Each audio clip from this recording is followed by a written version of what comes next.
Hello, kindergartners. Welcome to art. This is going to be our first big project that you're going to be working on this year. And guess what?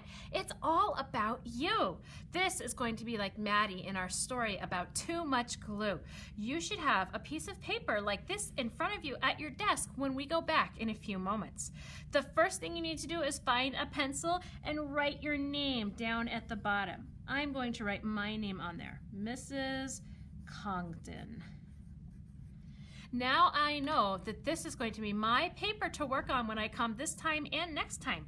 And even if I cut off the background, which we'll do eventually, I'll still know it's mine because it's right down here on the grass where my person is standing.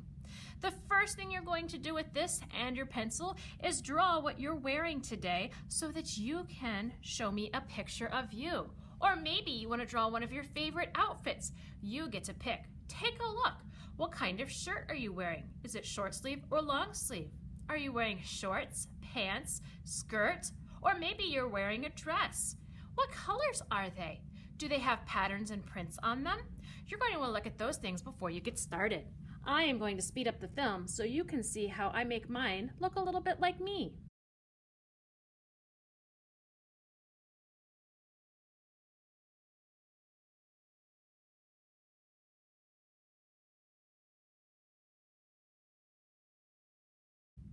Now that I finished adding all of the details of my clothes and my jewelry and my hair, I'm going to work on coloring this in. When I color, we want to make sure that we're using our best minion coloring. And by that, I mean we want to try and stay inside the lines. We want to have nice, smooth textures or a smooth surface on there. We don't want to have anything that overlaps unless we're doing it on purpose, and we want it to look nice and crisp. That way it still looks like us and it doesn't get too crazy. Let's see how I focus on getting all those colors in. Did you notice that before I even started coloring, the first thing I did was I outlined on top of all of my lines with my crayon? This helps me to stay inside the lines because it means I only have to stop at the pink line instead of that tiny little pencil line when I start coloring. It makes it a lot easier for me. You also notice I never color with my wrist or with my whole arm at the elbow. I only let either just my tiny fingers move or just a little bit of my wrist when I color. I also try to keep it in the same direction. So if my dress flows from the top to the bottom, I try to color top to bottom the same way. Let's speed the film up for you so you can see how it keeps going.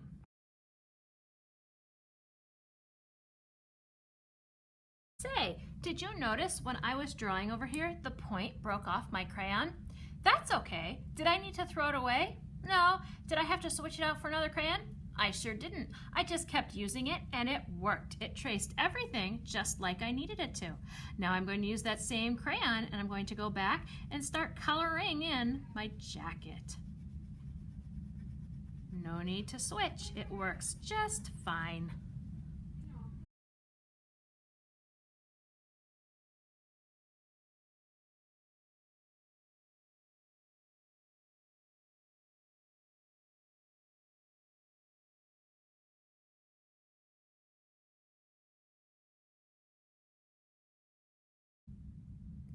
You notice that I tried to stay inside my lines as much as possible. I even added some darker colors here and there to make it look like there's a little bit of a shadow.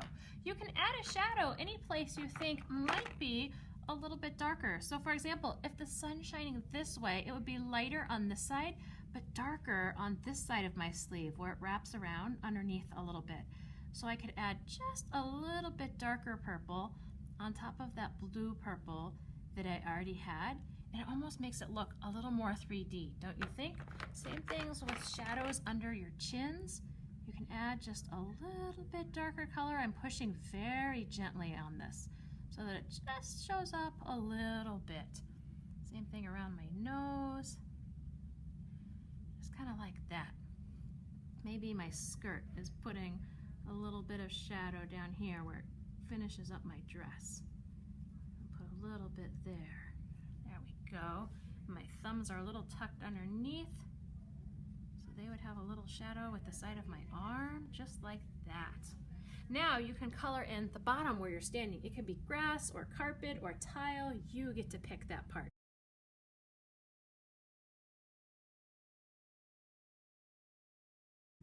Say, did you notice some of the things I did there that were different from last time?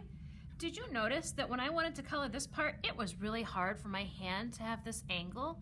So what I did instead is I turned my paper sideways so that it would make it easier for me to color. Anytime you can move your paper a different direction to help you feel more comfortable coloring, that's perfectly okay. Do you also notice that I went from dark to medium to a light color to make it look rounded, kind of like a hill?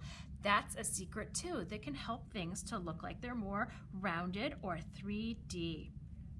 This is great. You guys have done a fabulous job today. I think we'll stop here and we'll put these over on the drying racks or the turn-in box where your teacher is indicating now so that we can save them for next class when we work on part 2.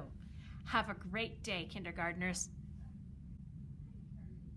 Hi, kindergartners. Welcome back. Well, remember in our story about Maddie and too much glue, what happened to him when he used too much glue? He got everything stuck to him. Well, today we're going to work on putting all of those things that got stuck on Maddie onto your people that you drew last time of yourselves, those beautiful portraits that you did. You're going to need a couple different things when you get back to a desk today. You're going to need a sheet of wax paper. You guys are going to be sharing some bottles of Elmer's glue, and there's going to be a dish or a box in the middle of your table that has all sorts of knickknacks and things like that that can go on top of you. Now what you want to do today when you put on the edge of this wax paper is fold it over and pinch it on the top of your person. We want to make sure it covers your person from the top to the bottom and side to side, because where we're going to glue is any place on your body that you have clothing, just like Maddie got stuck all over his clothes, right? So the first thing you're going to do is you are going to squeeze, and this is the only time this year you get to do it, too much glue all over yourself, just like Maddie did.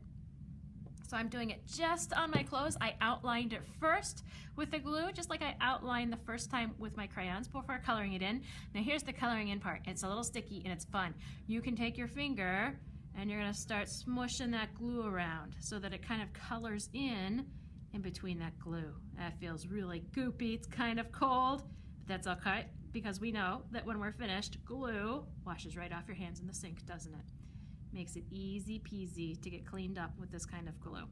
Now, not all glues are this easy to clean up. You'll always want to check with your mom or your dad first to make sure the kind of glue that you're using is easy cleanup glue.